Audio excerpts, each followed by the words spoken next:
스톡데일 패러독스라고 들어보셨나요?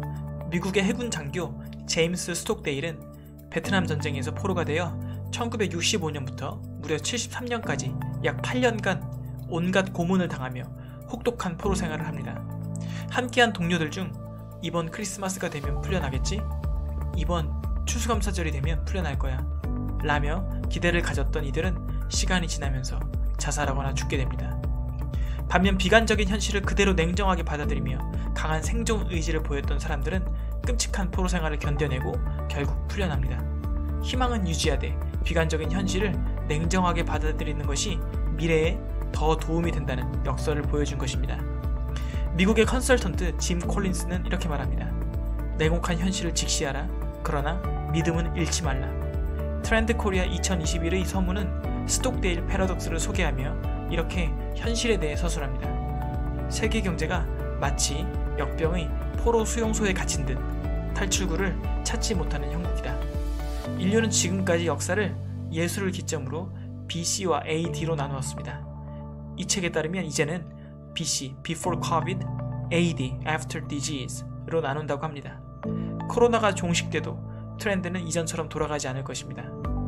그렇다면 우리는 무엇을 준비해야 할까요? 이 책은 2021년이 소띠해라는 것을 감안해서 카우보이 히어로라는 약자로 10개의 키워드를 잡았습니다. 뭔가 코로나를 잡을 수 있을 것 같아 어감이 좋죠. 저는 2개만 리뷰해드릴게요. 나머지는 이 책을 통해 직접 확인해보세요. 자본주의 시대, 트렌드를 알아야 미래를 준비할 수 있습니다. 모든 사람이 마스크를 써야 합니다. 외출 시 마스크를 쓰지 않으면 벌금을 내거나 심지어 구속당할 수도 있습니다. 또한 바이러스로 인해 학교, 기업, 교회, 쇼핑몰 어느 곳에도 갈 수 없습니다. 비행기가 끊어져 해외여행도 불가능해지고요. 매일 전 세계적으로 수십만 명의 감염자가 나오지만 아직도 완전한 백신은 없습니다. 2019년 이전에 이런 설정의 재난영화가 나왔다면 어땠을까요? 너무 비현실적이다. 영화는 영화지 라고 생각했겠죠? 그러나 우리 모두 알고 있습니다. 이것이 영화인지 현실인지. 그래서 2021년 트렌드의 가장 중요한 키워드는 바이러스와 이코노믹스를 합쳐놓은 Vnomics입니다. 바이러스가 바꿔놓은 경제입니다. 우리는 구체적으로 이것이 가장 궁금하죠. 경제의 V자 회복이 가능할까? 항공사, 여행사 등 기업들이 파산하고 자영업자가 무너지고 일자리가 사라집니다. 2021년에는 어떨까요? V자 회복이 가능할까요? 이 책은 구체적인 업종에 따라 양상이 달라질 것이라고 합니다. 코로나가 어느 정도 해소된다면 V자로 회복이 예상되는 업종은 방문과 대면이 필수적인 분야죠. 예를 들어 내과, 치과 등 방문 치료를 하는 의원이나 클리닉, 또는 뮤지컬 공연이나 테마파크, 참여형 엔터테인먼트, 또는 방문형 교육 서비스나 가사 지원 서비스 등은 어느 정도 회복이 될 것입니다. 하지만 이 책에서 가장 우려하는 것은 K자 형태의 경제 양상이죠. 미국에 이런 말이 있다고 합니다. Zip code determines your health outcomes. 인간은 질병 앞에 평등하지만 질병에 노출될 확률은 평등하지 않다.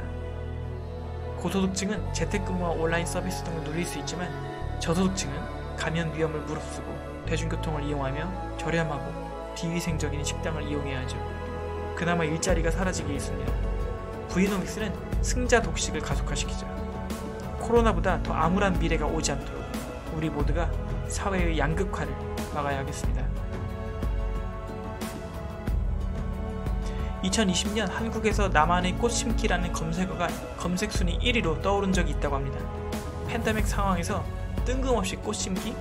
이것은 심리 테스트 게임이라고 하죠. 이뿐만 아니라 2020년에는 각종 심리 테스트들이 인기를 끌었다고 합니다. 왜 그럴까요? 이 책에서는 원인을 이렇게 꼽습니다. 사회적 거리두기로 혼자 지내는 시간이 늘어나면서 나는 누구인가에 대한 대답을 타인과의 관계를 통해서가 아니라 스스로 찾아야 하는 상황이 만들어졌다. 진짜 나를 찾고 싶어서 우리는 각종 검사에 더 솔깃해졌다는 것이죠. 객관적인 나를 알고 싶으니까요. 그래서 이번 키워드는 Real Me입니다. 일종의 레이블링 게임인 것이죠. 레이블, 라벨이라고도 하죠. 사물이나 사람을 표시하는 딱지, 태그, 그런 것입니다. 즉 레이블링 게임은 자기 정체성 찾기 놀이인 것이고요. 진지한 자기 성찰과는 좀 차이가 있습니다. 삶과 죽음, 인생의 목적이나 의미 등에 대해서 묻는 것이 아니라 각종 이미지나 가벼운 게임을 통해서 자신을 유형화하는 것이죠. 레이블링 게임은 크게 3단계로 이루어집니다. 계량화하기, 수십 개의 설문이나 선택을 통해 자신을 수치화하고 유형화합니다.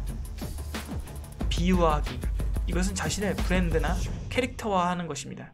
나와 가장 비슷하면서 긍정적인 정체감을 줄 수 있는 그런 인물로 자신을 비유하는 것이죠. 공유하고 확인받기, 앞에서 말했던 심리 테스트들이 대박이 난 이유는 바로 이것 때문이죠. 공유하고 좋아요 받을 수 있었던 것이죠. 이렇게 2021년에 레이블링 게임이 더욱 성장할 수 있는 배경은 무엇일까요? 한 단어로 불안 때문이죠. 우리는 이제 극도의 불안 속에서 살고 있죠. 나는 코로나에 걸리지 않을까? 나와 우리 가족은 건강할까? 내 회사는 괜찮을까? 사라지는 것은 아닐까? 나는 누구일까? 현대인은 무거운 불안에 대해 진지한 자기성찰로 대응하지 않습니다. 재미와 즐거움, 그리고 정체성 파악을 통해 불안을 극복하는 것이죠. 2021년에는 레이블링 문화가 더 핫할 것 같습니다. 네, 브이노믹스와 레이블링 게임을 소개해드렸는데요. 더 많은 키워드들이 이 책에 담겨 있습니다. 이 책을 통해서 2021년을 정말 트렌디하게 준비하시기 바랍니다. 감사합니다.